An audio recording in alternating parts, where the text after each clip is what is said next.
안녕하세요. 김변스 행정법입니다. 이번 영상에서는 판결의 종류에 대해서 설명을 드리려고 하는데요. 행정법 공부를 하다 보면 인용, 기각, 각하라는 용어를 자주 접하게 됩니다. 각 용어들이 어떤 의미를 가지고 차이는 무엇인지 이런 것들을 이번 영상을 통해서 확실하게 정리했으면 좋겠습니다. 먼저 예시 사례를 살펴보겠습니다. 홍길동이라는 사람이 있는데 이 홍길동 씨는 식당을 운영하고 있는 사람입니다. 그런데 행정청인 서울시장이 홍길동에게 6개월 영업 정지라는 처분을 하였죠. 홍길동은 이러한 처분을 납득하거나 받아들일 수가 없었습니다. 그래서 행정법원에 취소 소송을 제기했다라고 가정해 보겠습니다.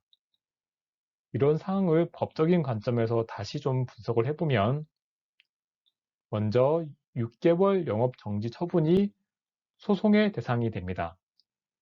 그리고 당사자 측면에서 살펴보면요. 홍길동이 원고이고 서울시장은 피고가 되겠습니다. 법원은 판결을 하는 곳입니다. 그런데 법원의 판결이라는 것은 쉽게 얘기하면 이런 겁니다. 원고의 주장에 대해서 법원이 답변을 하는 것이라고 볼 수 있는데요. 앞서 예시로 든 사례에서 원고인 홍길동은 이렇게 주장을 한 겁니다. 피고인 서울시장의 6개월 영업정지 처분은 위법하기 때문에 취소해달라 라는 주장을 한 것이고 이것에 대해서 법원이 답을 하게 되는 것이죠. 법원의 판결은 크게 두 단계를 거칩니다. 첫 번째 단계는 소송을 제기하기 위한 요건을 충족하였는지를 살펴보는 과정입니다. 그리고 두 번째 단계는 원고의 주장이 법적으로 타당한 주장인가를 살펴보는 것이고 이걸 다르게 얘기하면 피고의 처분이 위법한지 아니면 적법한지를 따져보는 과정이 되겠습니다.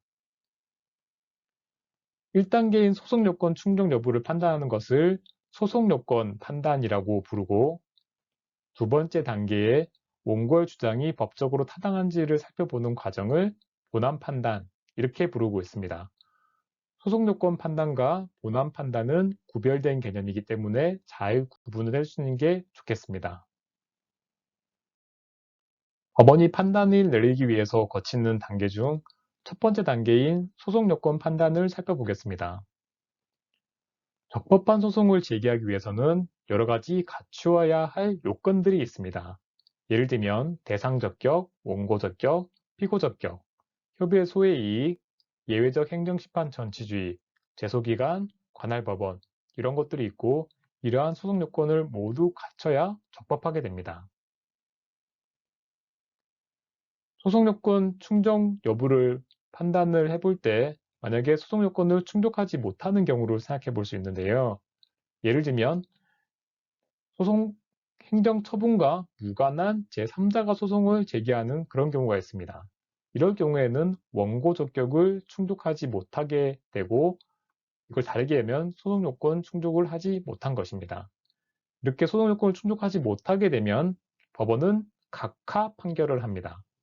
이때 각하의 의미는 물리친다 라는 뜻을 가지고 있습니다.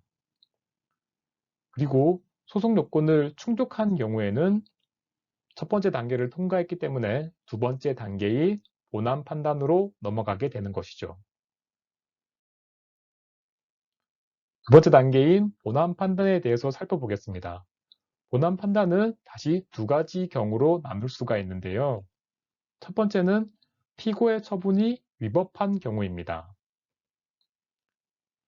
원고의 주장은 피고의 처분이 위법하다라는 것이기 때문에 이 경우에는 원고의 주장이 타당하게 됩니다.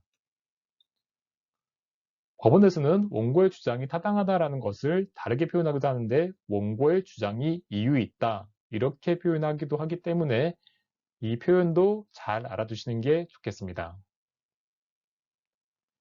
만약에 피고의 처분이 위법하여 원고의 주장이 타당할 경우에는 법원은 인용 판결을 합니다.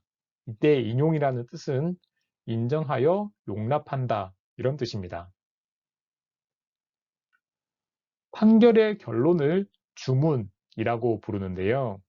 이렇게 인용 판결을 할 때는 법원은 이렇게 주문을 쓰게 됩니다. 피고가 2021년 12월 22일 처분을 한 날짜를 적게 되고요.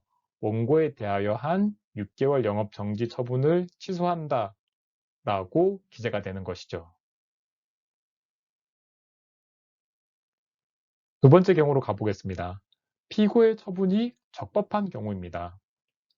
이때는 원고의 주장이 타당하지 않다는 말이 되고요. 이걸 다르게 표현하면 원고의 주장이 이유 없다 이렇게 부르기도 합니다. 이렇게 원고의 주장이 이유가 없는 경우에 법원이 내리는 판결이 바로 기각 판결입니다. 기각이라는 것은 물리치고 버린다 라는 뜻을 가지고 있습니다. 기각 판결을 할 때 판결의 주문은 이렇습니다. 원고의 청구를 기각한다. 지금까지 말씀드렸던 것을 간단하게 정리해 보겠습니다. 법원은 판결을 선고하기 전에 두 가지 단계를 거쳐서 판단을 내리게 됩니다. 첫 번째는 소송 요건을 충족하는지를 보는 것인데요. 소송 요건을 충족하지 못하는 경우에 내리는 법원의 판단이 바로 각하 판결입니다.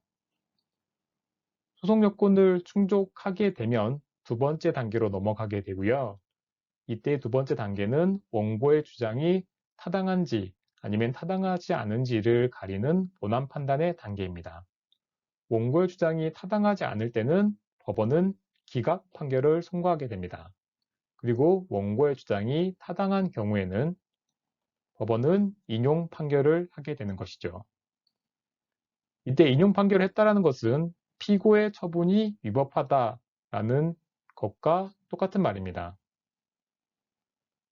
그리고 기각 판결했다는 것은 피고의 처분이 적법하다라는 말이고요. 그럼 각하 판결은 어떨까요? 각하는 피고의 처분이 적법한지 적법하지 않은지를 아예 판단을 하지 않은 것입니다.